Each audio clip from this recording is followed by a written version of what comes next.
Let's push on and speak specifically about the U.S. men's national team because they are in action up against Panama, and we can probably call this a grudge match, a revenge match, because Panama has had the U.S.'s number recently in some high-profile results. Well, Hurt got to ask Anthony Robinson about this game.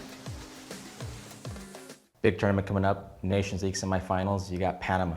First sort of revenge factor there for what happened at Copa America. Yeah, there's that there. Obviously, we've played them since and beat them, but in general, I think playing them in a tournament and is going to be something that we want to perform well against them. The Copa America one stings a bit. Obviously, getting a red card early kind of tilted the balance of the game and ruined it for us, but still, that is kind of the key loss that stopped us getting out of the group and hindering our progress in the tournament. So there is that element, but it's a chance to win another trophy, defend the title we've already got. So go into that with everything, try and beat them, and then whoever serves us up in the final, let's rest, recover, and go again. All right, Herc, let's bring you back in because you did that interview. I know you want to respond to Ali, but first let me talk to you about this game. Do the U.S. men's national team almost need to prove a point against Panama? Do you feel like they need to get this win?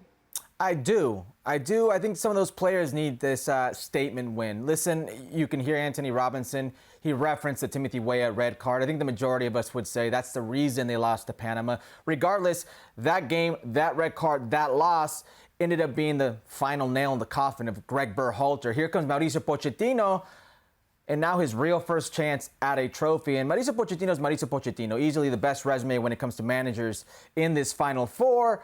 But somebody that I think still needs to convince on the international side, those players need to convince Mauricio Pochettino. It starts with Panama.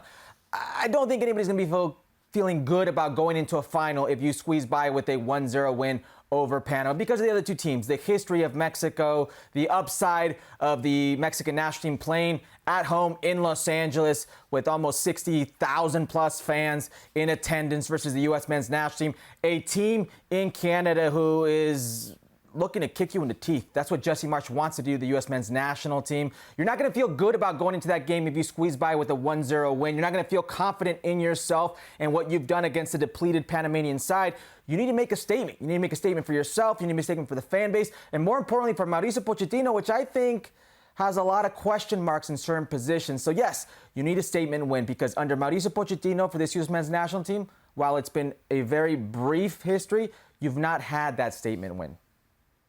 Ale, what do you think? So not just a win, but a big win against Panama to kind of settle the nerves. Well, I really do think that the United States, beyond a statement win, we just need to see growth under Mauricio Pochettino and growth that translates into results as well.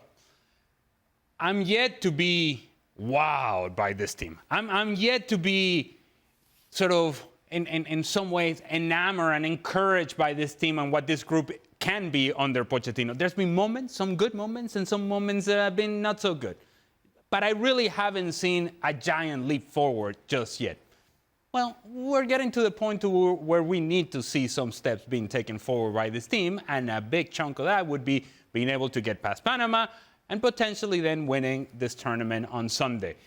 We need to see growth in terms of individual performance. We need to see growth in terms of group performance, and we need to see substance from this team with consistency. So in terms of statement win against Panama, what happens if the U.S. beats Panama 4-0? And then they play Sunday, either Mexico or Canada, and get humbled, embarrassed. Then that statement win means absolutely nothing.